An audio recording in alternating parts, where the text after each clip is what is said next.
কাব্যের অন্তিম স্থাপক, লেখনীতে রুবাইয়া রাহাতিন অন্তু। পর্ব 1। আপনারা ছেলে মানুষ এমন কেন? মেয়ে দেখলেই তাদের পিছন পিছন চলে আসেন, লজ্জা শরম নেই নাকি? আজ পর্যন্ত কতজনের বাড়িতে এভাবে গিয়েছেন বলুন তো? আমাকে ফলো করার অপরাধে আপনাকে আমি জেলে পুরে দিতে পারি। মেহেরুপার এহেন কথা সামনে লোকটি পিছনে ঘুরে তাকায়। এই মেয়ের তো সাহস কম না, এই মেয়ে নাকি তাকে জেলে পুরে দেবে।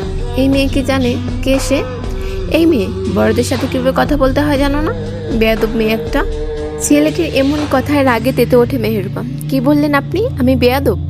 আপনার তো অনেক আদব আছে তাই না? তাহলে কাণ্ড জ্ঞানহীন মানুষের মতো আচরণ কি করে করলেন? আমার পিছু পিছু বাড়িতে চলে এসেছেন, গর্দব কোথাকার একটা, আবার আমাকে বেয়াদব বলে। ছেলেটির এবার খোলস ছাড়তে ইচ্ছে করলো। এই 2 ইঞ্চির মেয়ে কিনা তাকে গর্দব বলে, আবার জেলে পুরে দেওয়ার ভয় দেখায়।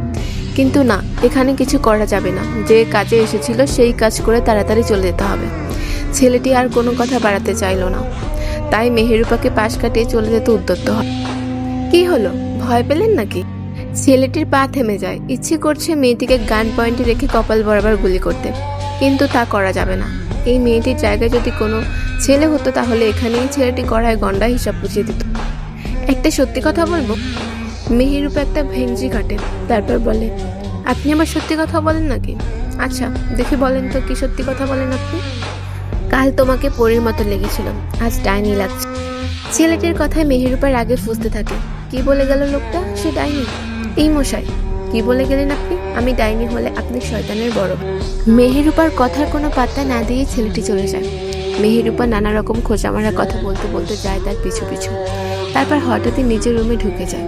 হতাশ ভঙ্গিতে বসে পড়ে বিছানা। নিশ্চয়ই এই লোক কোনো খারাপ মতলবে এসেছে।